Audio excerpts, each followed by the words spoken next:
It is wonderful to be speaking today at the Global New Economy Conference.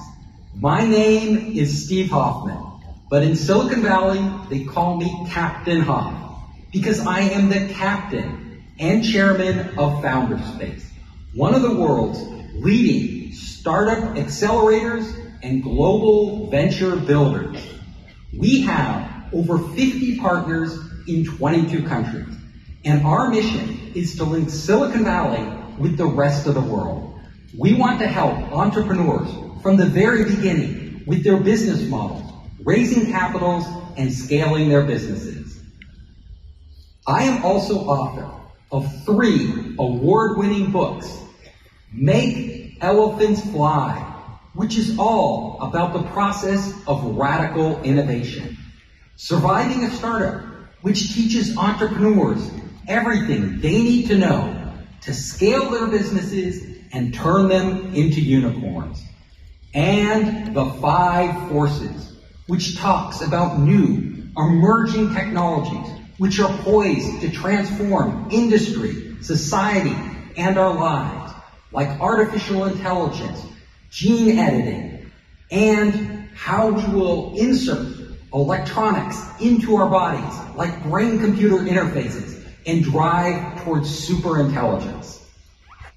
Today, I'm going to talk about AI, the promise and the power. What is happening in AI, and how will AI in the next few years transform what we are doing in business, government, and economies around the world? GPT-5 is coming. So the big news now is GPT-5 is in development. Google's also developing the next version of Bard. Facebook has its own AI that it's developing. All these new platforms are competing. And what they're doing is they're getting more and more powerful. They're getting bigger and bigger models. And so the next versions will be far more capable than the previous versions. Where is this headed? Well, it's very interesting. Where it's headed is that as we use these tools, they are just going to become better and better at understanding us in their own mathematical way and giving us results that are meaningful to humans. Because at the end of the day, the data doesn't, what it gives us, it doesn't matter unless it's meaningful and actionable by us. So the real test is not how big the model is. Nobody cares how large the model is. In fact, larger models consume way more computing power. What we care about is the results it gives us. And so far, we've seen an exponential rise in the quality of the results based on the size of the model. The bigger the model, the better the results. Will this trend continue? Well, probably up to a certain point. After you get to a certain point, it probably won't make much difference how much more data you feed it. Because once it's trained well, it's trained well. And people are now taking other approaches, really smart approaches that reduce the size of the model. One of these is Orca, which learns from explanations. Now, Orca is not this fun whale here. Orca is actually the name Microsoft gave its progressive learning algorithm. And what is a progressive learning algorithm? What it does is it actually relies on other models, larger models. So Orca is a relatively small model. And they've kept it small by having it learn, training it by asking other models, let's say ChatGPT-4, asking ChatGPT-4 questions. And the question tied to the answer it gives it actually helps it become smarter without having to have all the data and processing power of a larger model. So this is revolutionary. Basically, they are saying, look, we can get Orca potentially down to the size that it could run on a laptop. This smaller language model could run on a laptop, yet it could approximate the quality of responses. And remember, I said the quality of responses is all that matters. It doesn't matter how large the model is. It doesn't matter how much data you have. The quality of responses as high as much larger models. And that means much less computing power. That means smaller companies could run these, a much more competitive environment. It will change the dynamic of generative AI. Gecko is even smaller. And the question is smaller better? So GECKO is a very small language model developed by Google. And what Google is doing is they're saying, look, we could get these language models so small that they could even run on a smartphone. So imagine this. You could have, instead of having a gazillion computers running NVIDIA graphic cards, which is extremely expensive, sucking up huge amounts of power, we're going to give you a tiny little model that can run on a phone, or potentially run on an IoT device, in a factory, in a business, in cars. Like, you could literally have models running in cars. Now, why would you do that? Well, because you're pushing the intelligence to the edges of the network. And some of these edges, they may not even have internet connectivity. You might not need it to get an AI, a generative AI, to solve simpler problems, specific problems to specific needs. And this is amazing, because what it means is, first of all, you won't have a monopoly by the large players, Google and Facebook and OpenAI with their huge platforms. A lot of startups can start developing very specific models for specific needs in locations, like on a factory room floor. They don't need to know everything on the internet. They don't need to answer every question, but they do need to be trained on data and understand certain things well. So what we're seeing is a shift, and we have all these cute animals like Orca, Gecko. Google also has a bison, a much bigger model, a huge model. So we are seeing models of various sizes with various attributes and various advantages and disadvantages. That is a big trend taking place right now. Will AI write and speak for you? I'm not talking about using AI like ChatGPT to write an article. What I am talking about is it actually responding on your behalf to other human beings. And the answer is yes. Google's already been experimenting with this, with an app that will actually answer your phone calls and answer questions for people. These haven't been fully productized, but they will be coming into the marketplace. So in the not too distant future, we're going to see where you will call up somebody, and instead of getting them, you'll get their AI. And you'll say, hey, is Bill free on Friday? Does Bill like to eat? Is he a vegetarian, or can we go to a steakhouse? And the AI will respond and say, okay, schedule that meeting for me and Bill, and the AI will take care of it. We may even have my AI talking to your AI. So we wouldn't talk to each other, we just let our AIs talk to each other, figure out a good restaurant, a good location, a good time for both of us to meet. This is the future, right? AIs will be writing for us, we'll be in the office, and we'll go to the AI and say, hey, send this message to this person and go through all this data and let them know the status of the shipments and which vendors are late and how much we're paying, and the AI will take care of it all. It will literally go and coordinate with all the people in your business. AIs will be augmenting everything we do and how we communicate with each other. AI and healthcare. So already, people have smartwatches that are monitoring their health, gathering data. Well, the AI is going to get more proactive. The AIs can actually literally be coaching you. It'll be your personal coach based on your information, all the data it has about you, your health history. And these AIs will become so smart because we could actually give them permission, according to HIPAA and other laws, to access our healthcare data.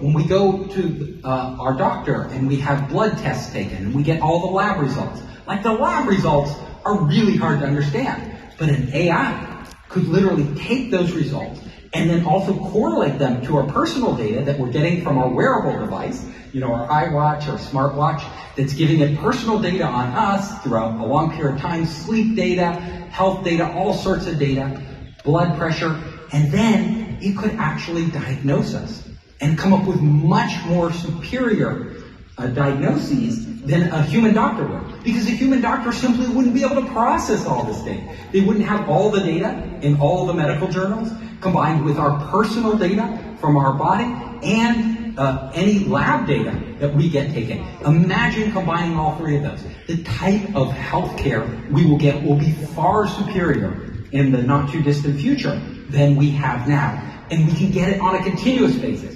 So it can be proactive. Literally, it could alert us of problems before our doctor even knows, before we know. And then, of course, we will go talk to a human doctor and make sure that the AI is giving us good advice.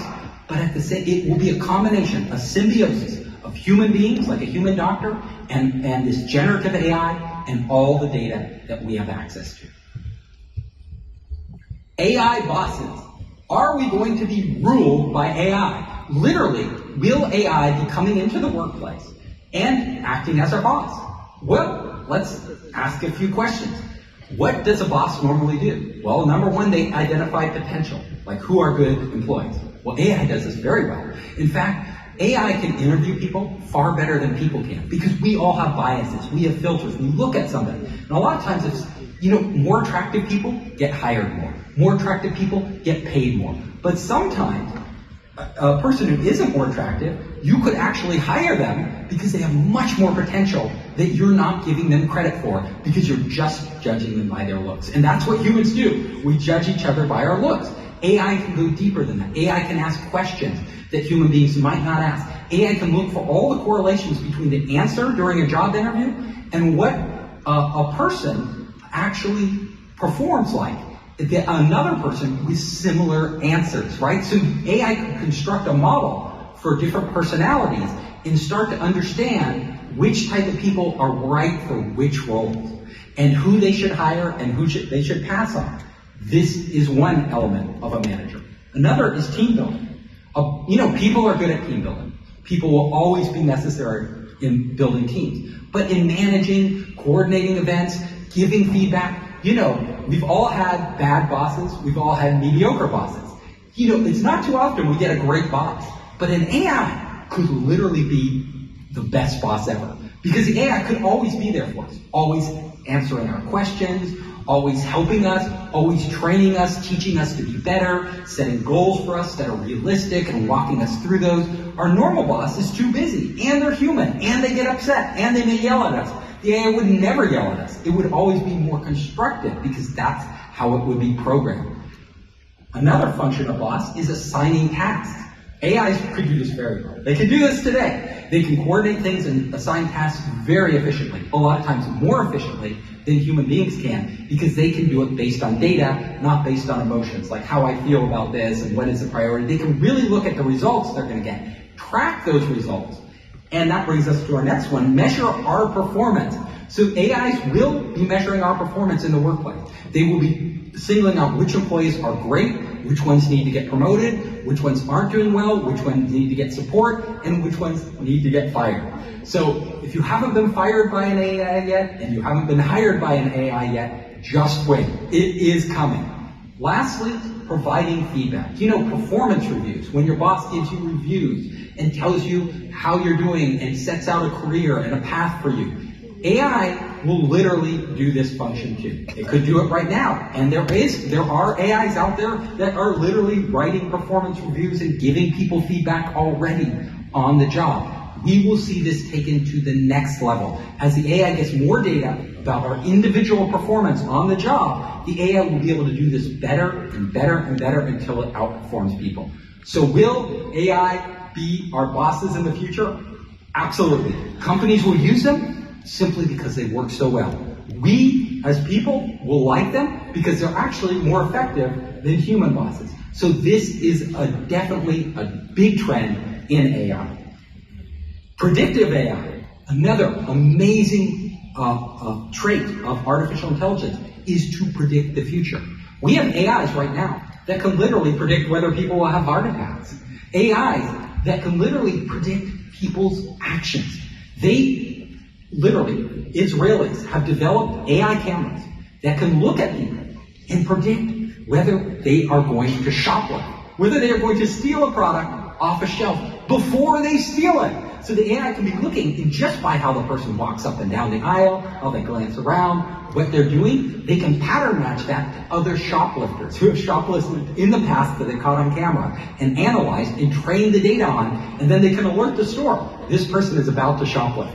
Watch them or get them out of your store. Same with security cameras outside buildings. The AI will be able to predict who's a normal pedestrian and who's looking to break into that building. We will have these AIs because we have a zillion cameras everywhere, literally analyzing everything people do and using it to make society safer.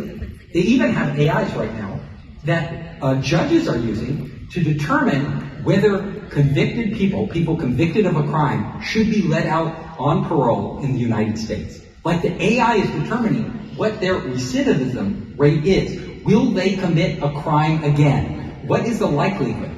And that brings us to social problems. Like, it sounds great, you know, if an AI can tell us better than human beings analyzing it, a parole board, whether this person should be let back into society, whether they will commit another murder, whether they will, you know, go and sell drugs or commit some other crime. If an AI can tell us more accurately, why shouldn't we use it? We should use it. All of us, you know, we should. However, there are dangers because AIs aren't perfect. They are trained on data. And that data could be biased. It could be biased by skin color. The color, you know, it could say people with a certain skin color, because they are in a certain socioeconomic condition or certain neighborhoods, they might be more likely to commit another crime, so we shouldn't let them out of jail. But that's wrong, because we have to look at the individual. We can't just look at a general pattern created by a computer when the data itself is biased, because essentially we are locking up more people of a certain type, whether they have darker skin or certain physical traits, we are locking them up more, that they would necessarily commit another crime. Because at the end of the day, it isn't how you look that makes you commit a crime, it's who you are. And can an AI do this accurately? So far, I have my doubts. Like, the data out there is just too biased. And we need to understand that this is a problem that doesn't just apply to letting people out of prison and introducing them back into society. It applies to job interviews. You know, if you go to a job interview, it may be judging you on traits which are really irrelevant to who you are. They're just generalized data, and the data itself is biased. So they're saying, we're not going to hire a person who looks like this. We're not going to hire a person who talks like this. These, because they're not a right fit for the job. These are serious social problems that we need to address, because all of us will be perfected. They could say that, oh, people with glasses, you shouldn't hire people with glasses because they aren't as smart as people without glasses. Silly things like that. AI can make these mistakes if they get the wrong data. And societal data, because data generated by society is generated a lot of times based on prejudices. We need to, there's actually whole schools of education right now and engineering that are used to unbiased data, to remove bias from data. It's an extremely hard thing to do, but it's something that is absolutely necessary moving forward. AI superintelligence. Big thing, right?